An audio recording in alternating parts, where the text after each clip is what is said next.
저희가 교독한 오늘 본문을 중심으로 제자들을 부르시는 예수님이라는 제목으로 함께 말씀 나누겠습니다. 예수님이 제자를 부르시는 방식은 아주 독특합니다. 그 시대에 많은 경우 위대한 스승의 제자가 되기 위해서는 스승을 찾아가 엎드리거나 머리를 조아리며 그 문화생으로서의 삶을 시작해야 했습니다. 하지만 마가복음 1장 3장 13절에 따르면 예수님은 자기가 원하는 사람들을 제자로 부르셨습니다. 마태복음 10장에 따르면 그 중에 특별히 12제자를 부르셨죠. 그들은 천국 복음을 전하도록 주님으로부터 보내심을 받은 자들이었기 때문에 12사도로 불려졌습니다. 이 사도라는 말이 이제 아포스톨로스인데 보냄받은 자라는 뜻이거든요. 12명의 특별히 보냄받은 자들로 불려진 겁니다. 이런 예수님의 제자 삼는 방식은 요즘 같으면 일종의 길거리 캐스팅이랑 비슷하다 이렇게 볼 수도 있겠습니다.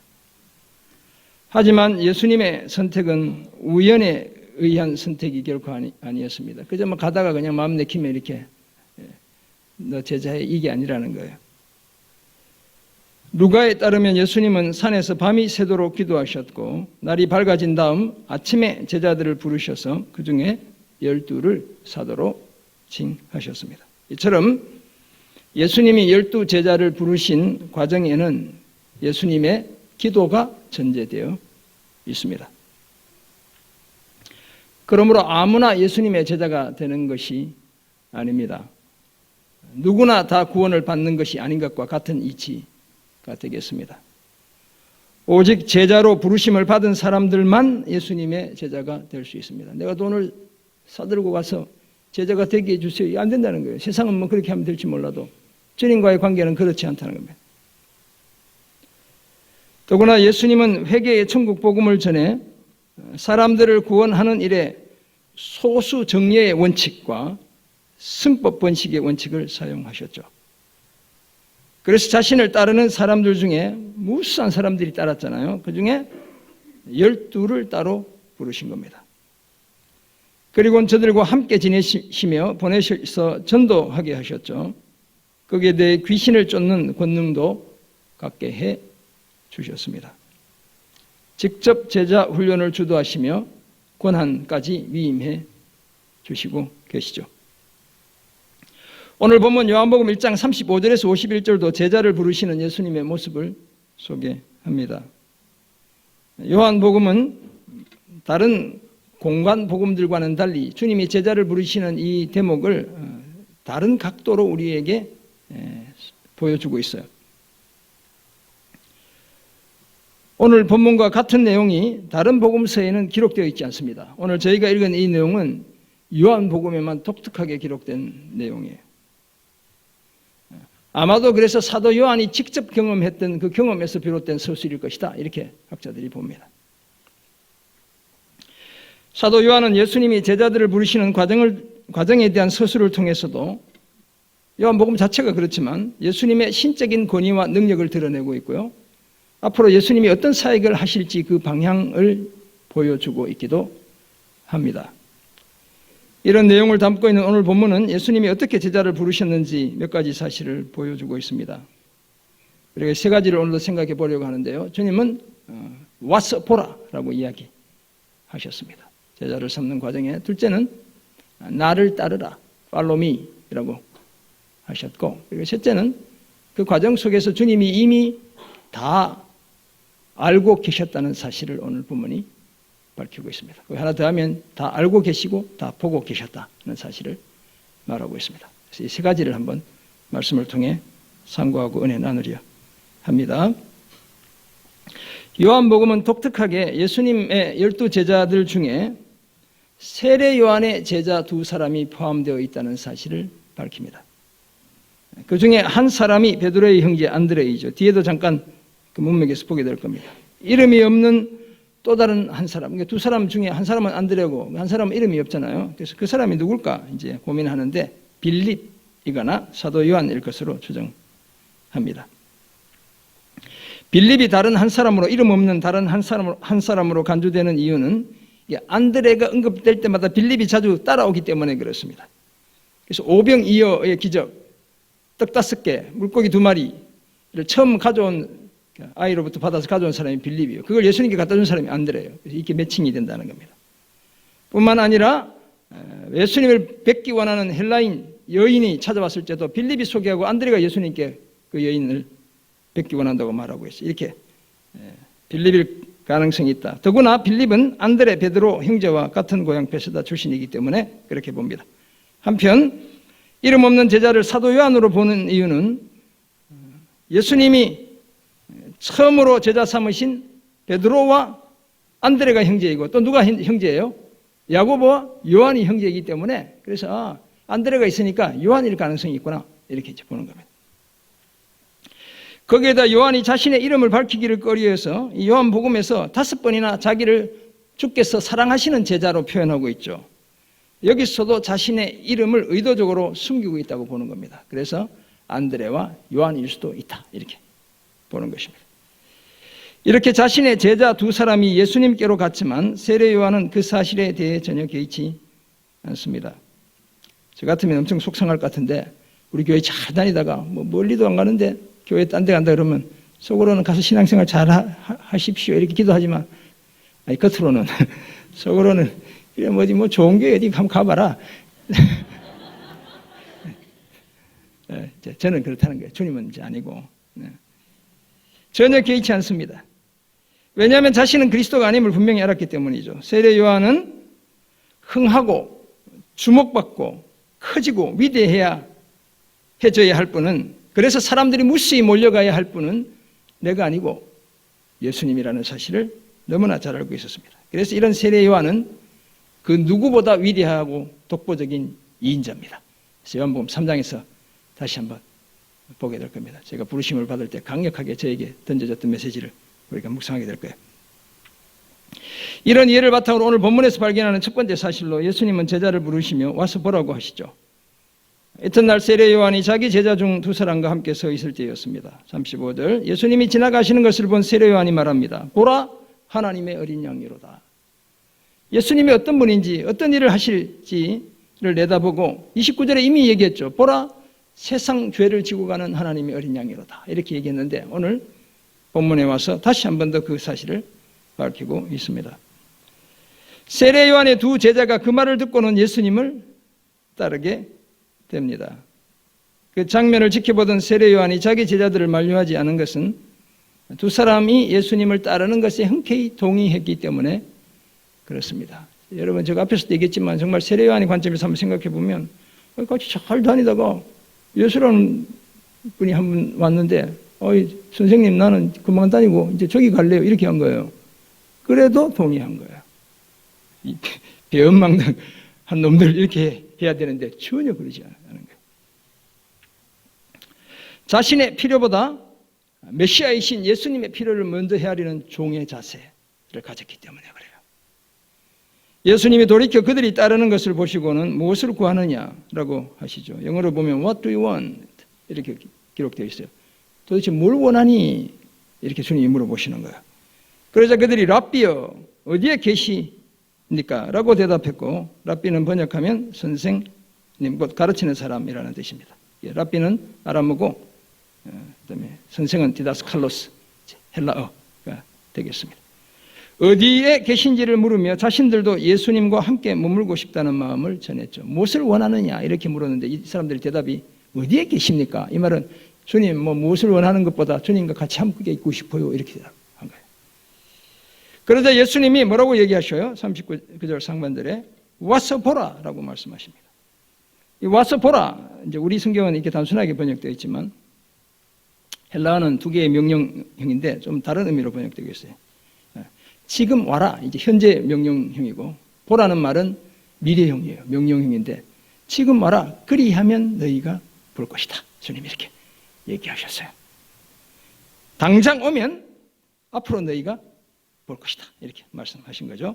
이것은 단지 예수님이 머무시는 장소를 보게 된다는 의미를 넘어 예수님과 더불어 스승과 제자의 관계를 시작하게 된다는 말씀이었습니다. 그리고 앞으로 스승이 뭘 하게 될지 십자가를 지게 되는 것까지 보게 될 것을 말씀하시는 거죠. 1세기의 제자는 스승과 함께 지내며 스승의 말과 행동을 보고 듣고 배우는 사람을 가리킵니다. 그런 관계가 시작되는 것을 허락해 주신 것이죠. 그러자 그들이 말씀대로 가서 예수님이 계신 데를 보고 그날 예수님과 함께 머물렀는데 때가 10시였대요. 요즘 같으면 6시간 더 하면 되니까 오전 10시니까 오후 4시쯤이었다. 이렇게 보면 되겠습니다.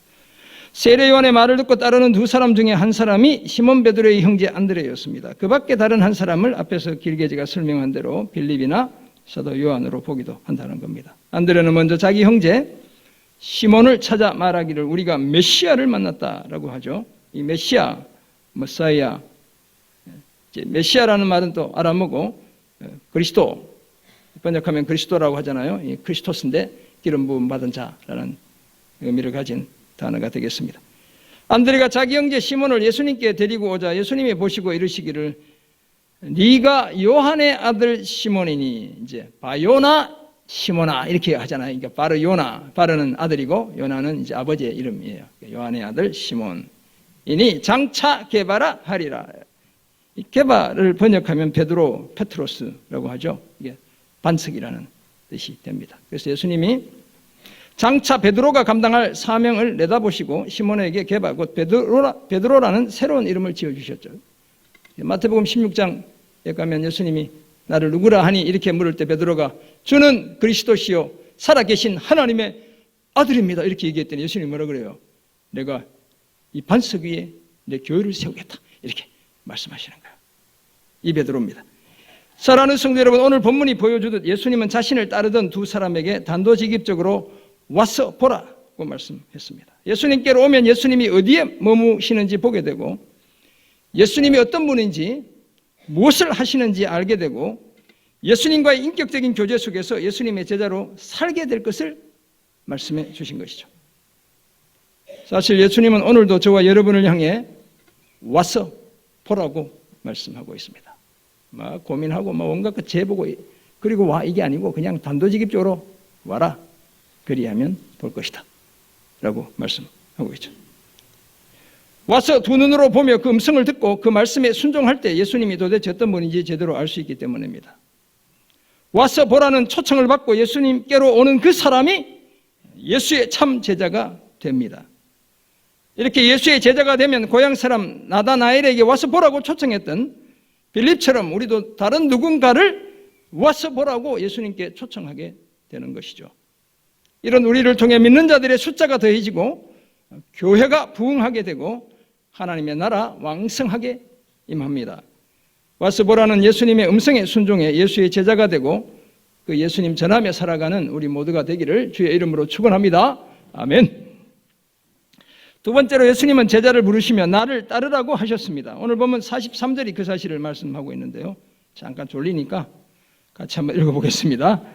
네, 43절. 이튿날 예수께서 갈릴리로 나가려 하시다가 빌립을 만나 이르시되 나를 따르라 하시니. 아멘. 또 다른 이튿날, 여러분 이제 1장을 유심히 살펴본 분, 제 설교만 이렇게 듣고 이러면 발견을 못 하셨겠지만 집에 가서 아유 저 목사가 뭘 이렇게 설교했는지 한번 보자 이렇게 성경책을 펼쳐보신 분들은 이튿날이라는 말이 많이 반복되는 걸 발견할 수 있어요. 보면 29절, 오늘 본문에 두 번이죠. 35절, 43절. 요한이 뭔가 이야기를 시작할 때마다 날짜 차수를 변경하면서 이렇게 이야기해요. 그리고 이제 다음 주는 사흘째, 새로운 사건이 벌어지는 날인데 사흘째, 뭔가 이렇게 문학적인 기법을 쓰고 있다 이런 생각을 해볼 수 있겠어요. 또 다른 이튿날 갈릴리로 나가시려던 예수님이 빌립을 만나게 되셨고 그를 보자마자 나를 따르라고 하셨죠. Follow me 주님이 이렇게 이야기하셨어요. 그냥 영어 번역 그대로 헬라어도 보면 그냥 나를 따라와 이렇게 말씀하신 겁니다. 빌립이 거절했다는 내용이 없는 것으로 보아 즉각 따랐음을 짐작할 수 있습니다. 신적 권위를 가진 예수님의 부르심을 거절할 수 없었기 때문이었죠. 이 빌립은 안드레, 베드로 형제와 더불어 베세다 사람입니다. 그래서 이름 밝히지 않는 제자가 빌립일 가능성이 있다. 이렇게 본다는 겁니다. 이처럼 예수님은 빌립을 제자로 부르실 때 자신만의 권위로 나를 따르라고 명령하셨습니다. 한편 마태복음이나 마가복음은 예수님이 제자들을 부르시는 장면을 요한복음과는 다소 다르게 소개하고 있습니다. 우리가 잘 아는 갈릴리 바닷가에서 이 쌍으로 베드로와 안드레, 야고보와 요한 쌍으로 주님이 부르시는 장면을 소개하고 있는데 요한은 지금 전혀 다르게 지금 접근하고 있죠. 다만 공통점이 있는데 예수님이 어부들에게도 나를 따르라 라고 말씀하셨다는 바로 그 사실이에요. 그러니까 마태복음 4장 18절을 보면 예수님이 갈릴리 해변에 다니시다가 두 형제 곧 베드로라 하는 시몬과 그의 형제 안드레가 바다에 그물을 던지는 것을 보셨고 그들은 어부라고 밝히죠. 그리고 말씀하시되 뭐라고 얘기하셔요? 나를 따라오라 내가 너희를 사람을 낚는 어부가 되게 하리라 라고 하셨습니다. 예수님은 두 어부 베드로와 안드레에게 자신의 뒤를 따라올 것을 이제 여기서 나를 따라오라 이 말은 나의 뒤를 따라와 예수님이 이렇게 이제 이야기하고 계신 거예요. 자신의 뒤를 따를 것을 요청하고 있죠. 그러자 이들이 곧 즉시 그물을 버려두고 예수님을 따랐습니다. 오늘 본문으로 돌아오면 본문 45절에 따르면 예수님의 부름을 받은 빌립이 나다나엘이라는 사람을 찾아가 말하죠. 모세의 율법에 기록했고 여러 선지자가 기록한 그 사람을 우리가 만났는데 곧 요셉의 아들 나사렛 예수다 라고 말하고 있습니다.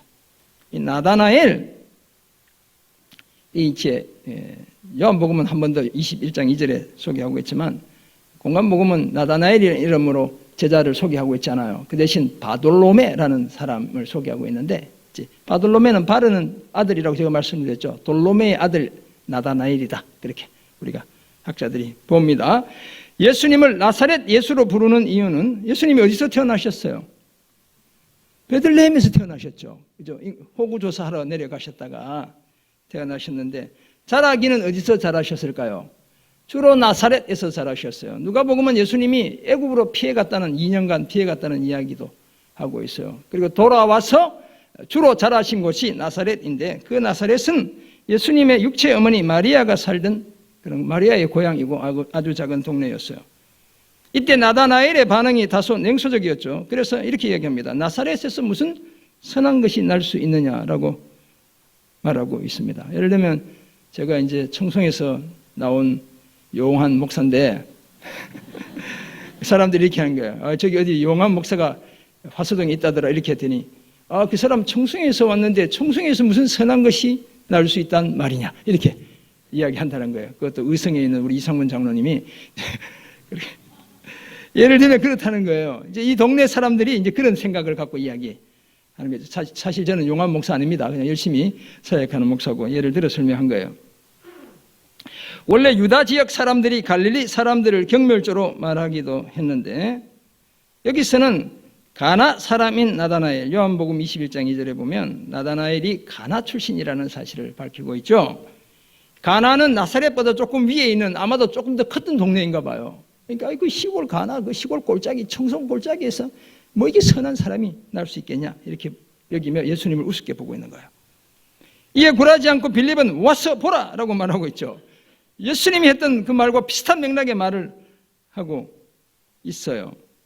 백문이 불여일견이라는 말이었죠. 와서 예수님을 만나보면 나다나엘의 생각이 달라질 것을 확신했기 때문이었습니다.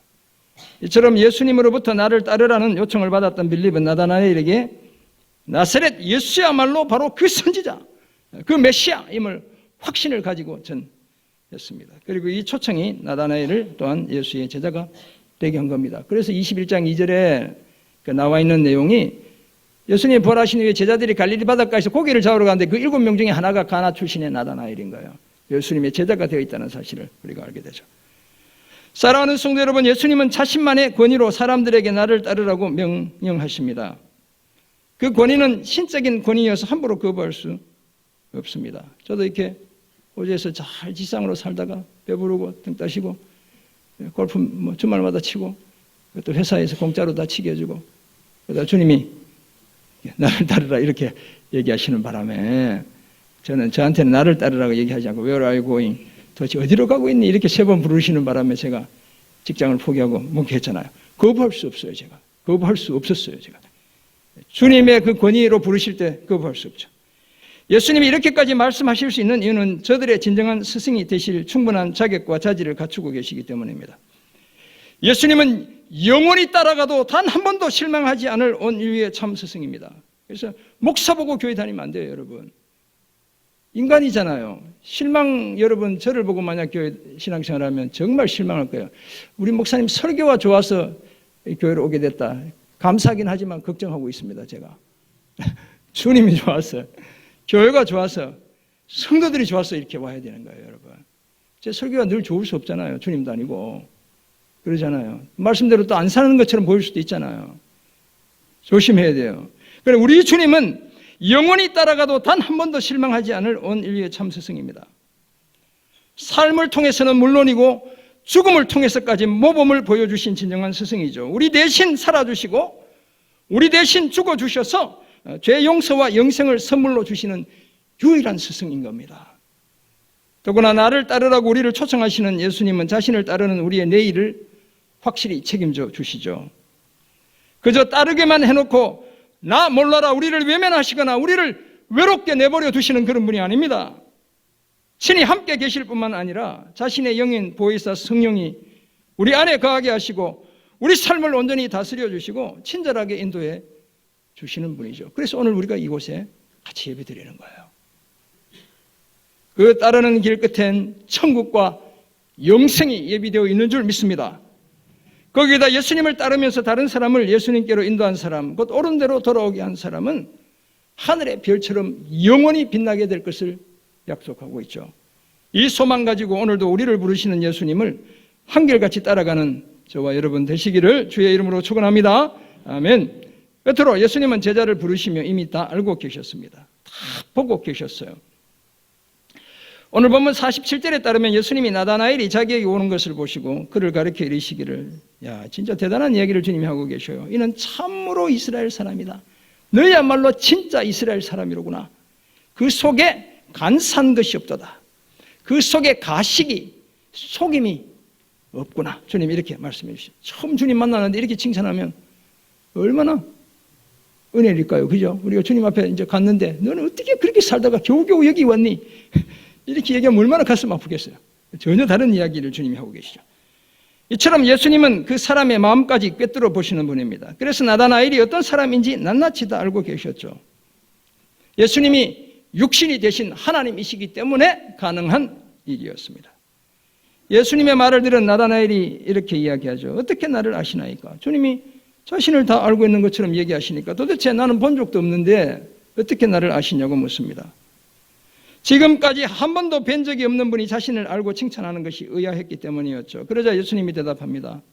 빌립이 너를 부르기 전에 네가 무화과 나무 아래 있을 때 내가 보았다. 이렇게 얘기하고 계시죠.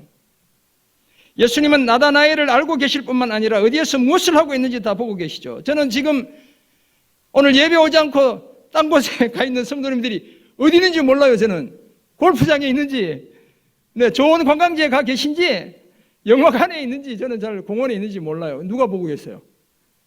예수님이 다 보고 계시다는 거예요, 여러분. 끔찍하지 않아요? 이거 두렵지 않습니까, 여러분? 다 보고 계시다는 거예요, 여러분. 주님 이런 분이에요. 이제 이렇게 나쁘게 생각하면 그렇고 좋게 생각하면 다 보고 계시기 때문에 우리 삶을 책임져 주시는 거예요. 나다나엘이 무화과 나무 아래 있을 때 보았다며 그가 있던 장소까지 꼭 찍어 말씀하시죠. 예수님이 모든 것을 다 아시는 하나님이시기 때문에 가능한 일입니다. 유대인 랍비들은 통상 무화과 나무, 포도나무, 감람나무 아래에서 율법을 연구하거나 그것을 묵상과 기도의 장소로 삼곤 했습니다. 아마도 나다나엘도 무화과 나무 아래에서 율법을 묵상하고 기도하고 있었을 거예요. 그러니까 주님이 네가 무화과 나무 아래에 있을 때 다 봤다. 이러니까 얼마나 감동이었겠어요. 아, 주님이 내가 하나님을 향해 기도하고 있는 장면을 다 보셨구나. 이렇게 생각했을 거예요. 그런 자신을 예수님이 보았다고 말씀하시자 나다나엘은 랍비여, 당신은 하나님의 아들입니다. 당신은 이스라엘의 임금입니다. 라고 대답하게 되었죠. 나사렛에서 무슨 선한 게 날 수 있겠냐고 얘기했던 그 사람이 예수님이 메시아라는 사실을 고백하고 있죠. 그러자 예수님이 내가 너를 무화과 나무 아래에서 보았다 함으로 믿느냐? 이보다 더 큰 일을 보리라 라고 말씀하십니다. 여기서 더 큰 일은 1차적으로는 이제 나다나엘의 고향 가나에서 혼인잔치가 벌어지고 제자들도 예수님과 함께 가잖아요. 물이 포도주로 변하는 기적을 보게 되는 것이고, 궁극적으로는 예수님이 십자가에서 죽으시고 무덤에서 부활하시는 사건을 보게 될 것을 말씀하고 있는 겁니다. 그래서 말씀하시기를 이렇게 얘기하시죠. 51절 진실로 진실로 너희에게 이르노니 하늘이 열리고 하나님의 사자들이 인자 위에 오르락 내리락 하는 것을 보리라 라고 말씀하셨어요. 제가 이 본문에서 엄청 은혜 받았어요. 예수님을 새롭게 또 발견하게 된 설교를 준비하며 본문이기도 해요. 예수님은 나다나엘에게 형 에서를 피해 바단 아람으로 도망을 가던 야곱이 베델에서 보았던 그 환상을 상기시켜 주셨어요. 율법을 묵상하고 기도하던 나다나엘이었기 때문에 이 주님이 뭘 얘기하시는지를 다 잘 알아들었을 거예요. 예수님이 나다나엘에게 자신이 야곱이 본 그 사닥다리, 하늘과 땅을 이어주는 역할을 하는 그런 존재일 뿐만 아니라 그곳에 임재하셨던 여호와 하나님과 같은 분이라는 사실을 이야기하고 있는 거예요. 제가 설교를 준비하면서 그 사실을 발견하게 됐어요. 아, 우리 주님이 이런 분이시구나. 내가 하늘에 이르게 하실 뿐만 아니라 그 일을 확실히 책임져 주시는 하나님이시구나 라는 사실을 발견하게 된 거예요. 게다가 예수님은 그런 자신을 다니엘서가 예언했던 마지막 때의 메시아요 구원자이시고 하나님과 사람 사이의 중보자이신 인자라는 말로 표현하고 있죠. 왜냐하면 장차 예수님이 친히 십자가를 지심으로 온 인류의 구원자가 되실 것이기 때문입니다. 이 인자라는 말도 요한이 아주 자주 사용해요. 13번이나 사용하고 있고요. 요한복음에서 예수님의 십자가 희생을 언급할 때 쓰고 있고요. 예수님이 세상을 심판할 때 인자가 심판한다는 내용으로 언급하고 있어요. 사랑하는 성도 여러분, 이처럼 인자 곧 사람의 아들이신 예수님은 그 사람의 마음까지 다 알고 계시는 분입니다. 여호와 하나님처럼 예수님은 그 사람의 중심을 다 아시는 분이에요. 시인의 고백에 따르면 우리 하나님은 우리를 살펴보시고 우리를 다 아시죠. 우리가 안고 일어서는 것은 물론이고 멀리서도 우리의 생각까지 밝히 아십니다. 우리의 모든 길과 눕는 것을 살펴보시고 우리의 행위도 익히 다 아신대요. 우리 혀의 말까지 알지 못하시는 것 하나도 없습니다. 그래서 혼자 있을 때도 함부로 말하지 마세요. 자동차 앞에 이렇게 막 끼어들게 하도록 나 혼자 운전한다고 함부로 욕하지 마세요. 누가 다 알아요? 주님이 다 아시고. 네. 마찬가지로 우리 예수님 전능하신 분이죠. Almighty 하신 분입니다. 전지하신 분. 영어로 재미있게 표현해요. Omniscient라고 해요. 다 알고 계시다는 거예요. 무소부지하신 분, Omnipresent 하신 분이에요. 편재하시는 분이에요. 그런 하나님이신 거예요. 그래서 우리의 모든 것을 다 아시고 일거수일투족을 다 보고 계시죠. 이런 예수님을 향해 우리도 하나님의 아들이시며 이스라엘의 왕이시자 인자 곧 우리의 구원자라고 고백해야 합니다. 우리를 다 알고 계시고 다 보고 계신 예수님이 오늘도 저와 여러분을 부르고 계시죠. 그러므로 와서 보라고 말씀하실 때 주저하지 말고 예수님께로 와야 될 줄 믿습니다. 나를 따르라고 말씀하실 때 고민하지 말고 즉시 예수님을 따라와야 될 줄 믿습니다. 그 길이 살 길이고 생명의 길이기 때문에 그렇습니다. 예수님을 따라가는 길에 진정한 행복, 기쁨, 거기에다 영생이 있습니다. 왜냐하면 우리를 부르시는 예수님이 전능하신 하나님이시기 때문에 그래요. 또한 우리 대신 죽으시고 우리 대신 다시 사신 하나님의 아들이시기 때문이죠. 그러므로 예수님의 부르심에 반응해 예수님의 참된 제자로 살아가는 우리 모두가 되기를 주의 이름으로 축원합니다. 아멘. 오늘도 세 가지 생각해 보았습니다. 주님이 제자들을 부르실 때 뭐라고 하셨어요? 와서 보라, 나를 따르라, 그리고 우리의 모든 것을 다 알고 계셨어요. 이 사실을 알게 된 우리는 어떻게 살아야 할까요? 첫째, 예수님을 따라야 합니다. 그런데 예수님을 따르는 것이 말처럼 쉽지가 않습니다. 얼마 전 주일 저녁에 헌신예배 강사 목사님이 그렇게 얘기하셨죠. 복되고 즐거운 제자의 삶이라는 제목으로 설교를 하셨는데, 제자의 삶이 그저 복되고 즐겁기 위해서는 여러분 인식이나 관점의 변화, 가치관이나 목표의 변화가 반드시 전제되어야 합니다. 그렇지 않으면 제자의 삶이 즐겁고 복된 삶이 될 수 없어요. 실제로 예수님을 따르며 사람을 낚는 어부가 되는 일은 한적하게 낚시를 즐기는 그런 수준이 아닙니다. 그냥 강태공이 바다나 호수에 낚시 던져놓고 그냥 세워라 내워라 하면서 멍 때리며 그렇게 유유자적하는 그런 삶이 아니라는 거예요. 주님이 사람을 낚는 어부가 되게 하겠다는 얘기는 그런 얘기가 아니에요. 그물을 바다에 던져 고기를 건져 올리는 고된 노동이 수반되는 그런 삶을 가리키는 겁니다. 자기를 부인하고 자기 십자가를 지는 것은 두말할 필요조차 없죠. 자기 사랑과 개인주의에 심취된 나를 계속 양도해야 하고요. 성실하고 진실하고 정직한 삶을 꾸준히 힘써야 하는 것은 물론이고요. 자기 희생을 끝까지 포기하지 않아야 하는 거예요. 예수님을 따르는 것 결코 호락호락하지 않습니다. 그럼에도 불구하고 우리는 예수님을 따라 가야 합니다. 왜냐하면 예수님을 따르는 길에 진리와 생명이 있기 때문입니다. 목자이신 예수님에 의해 영원한 하나님의 나라로 인도하심을 받기 때문입니다. 더구나 이 땅에서의 아픔과 슬픔을 지나 아픔도 고통도 눈물도 사망도 없는 천국으로 들어가는 유일한 길이기 때문에 그렇습니다. 그러므로 괜히 다른 길로 돌아가지 말고 오직 예수님이 가신 십자가의 길로 끝까지 예수님을 따라가는 그런 우리가 되기를 주의 이름으로 축원합니다. 아멘. 두 번째, 예수님을 전해야 합니다. 와서 보라는 예수님의 말씀에 순종한 빌립이 했던 일이 다름 아니라 나다나엘에게 와서 보라고 전한 것이죠. 오늘 저와 여러분이 해야 될 일도 마찬가지입니다. 나는 말 주변이 없어. 와서 보라는 할 수 있어요, 없어요? 말 주변이 없어도 할 수 있죠. 와, 봐. 와서 보라. 이것도 너무 길면 와, 봐. 이렇게만 해야 돼. 우리는 메시아이시고 하나님의 아들이시며 이스라엘의 왕이시오 인자이신 예수님을 전해야 합니다. 우리의 모든 것 다 알고 계시고 다 보고 계신 그 예수님을 전해야 합니다. 예수님을 전해 죽어가는 생명을 살리는 제자의 사명에 충성을 다해야 될 줄 믿습니다. 때로는 복음에 대한 이성적이고 논리적인 그 화려한 변증보다 그저 단순하고 진실한 초청이 더 큰 위력을 발휘하는 겁니다. 우리의 말로 그 사람을 예수 믿게 하는 게 아니에요. 하나님이 믿음을 주실 때 믿게 되는 거예요. 성령이 역사하실 때 가능한 겁니다. 그래서 일단 와서 보라고 데려다 앉혀놓으면 하나님이 역사하시는 거예요. 그러므로 빌립처럼 와서 보라며 예수님을 전해 가장 귀한 하나님의 선물, 예수님을 사랑하는 사람들의 품에 안기는 그런 우리가 되기를 주의 이름으로 부탁드립니다. 아멘. C.S. 루이스의 소설 나니아 연대기의 주인공은 사자왕 아슬란입니다. 저희 집에 사자왕이 한 사람이 생겼어요. 제 아내가 파마를 너무 꼴꼴 잘해가지고 사자왕처럼 되었어요. 아무튼 저도 파마를 이렇게 예쁘게 잘했죠. 이 아슬란은 나사렛 예수의 존재와 인격을 반영하고 구현하는 문학적인 캐릭터입니다. 그래서 이제 C.S. 루이스가 누구에게 영향을 받아 이 소설을 쓰게 되냐면 톨킨 있죠. 반지의 제왕. 그분의 영향을 받아 원래 무신론자였다가 유신론자가 되고 이런 소설을 쓰게 되는데 이 사자왕을 예수님을 나타내는 인물로 그렇게 세워놓은 겁니다. 루이스는 자신의 책에서 이 아슬란을 자신이 만나는 존재들에게 심오한 영향을 미치는 위대하고 고상한 사자로 묘사했습니다. 야생 사자인 아슬란은 경외감을 자극하는 위대한 존재입니다. 이 아슬란을 처음 만난 페벤시 가문에 네 아이들이 있는데요. 에드먼드, 피터, 수잔, 루시라는 이 네 아이는 아슬란을 만난 다음에 뭔가 다르다는 느낌을 받게 돼요. 그리고 각자의 반응도 서로 달랐습니다. 에드먼드는 신비로운 공포를 느끼게 되었습니다. 피터는 용기와 모험심을 느꼈습니다. 수잔은 무척 고양된 기분이 들었어요. 루시는 우리 학생들이 곧 방학이 시작된다는 것을 인식했을 때의 그 기쁨, 그 기다림의 기분이 들었어요.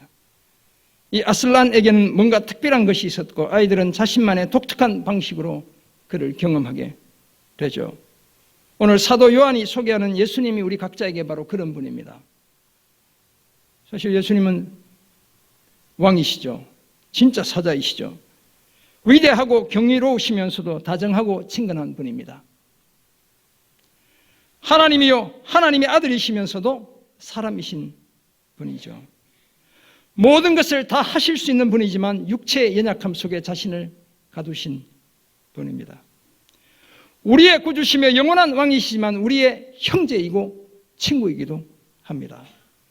이런 예수님께 우리 모두는 저마다 특별한 존재인 줄 믿습니다. 그래서 각각 특별하게 예수님을 만나고 경험하며 오늘을 살아가고 있습니다. 사랑하는 성도 여러분, 이런 예수님이 오늘 우리를 자신의 제자로 부르고 계십니다. 와서 보라고 말씀하시고 나를 따르라고 말씀합니다. 그 예수님은 우리의 모든 것 다 알고 계시고 다 보고 계시는 분이죠. 그런 예수님을 따르기로 결단해야 천국과 영생을 선물로 받습니다. 그런 예수님을 전해야 천국과 영생을 우리가 사랑하는 사람들의 가슴에 그 품에 안겨줄 수 있습니다. 하나님의 아들이시며 우리의 영원한 왕이신 예수님, 메시아요 인자이신 예수님을 끝까지 따르는, 그래서 영생과 천국을 반드시 선물로 받는 참 제자가 되시기를 주의 이름으로 축원합니다. 아멘. 기도하겠습니다. 사랑의 주님, 오늘 이 말씀이 아직도 결단하여 예수님을 따르지 못하고 있는 하나님이 선택하기로 예정하시고 계신 사랑하는 형제 자매들에게 주님의 음성으로 들리는 역사 주여 허락해 주옵소서. 와서 보라, 나를 따르라는 그 음성, 나를 향한 주님의 직접적인 음성임을 깨닫게 도와주시고, 와서 주님을 보고 주님을 따르며 작은 예수의 삶을 시작하는, 그래서 천국과 영생을 보장받고 당당하게 이 땅의 삶을 살아내는 그런 우리 모두 되게 은혜 되어 주옵소서. 감사드리며 존귀하신 예수 그리스도의 이름으로 기도드립니다. 아멘.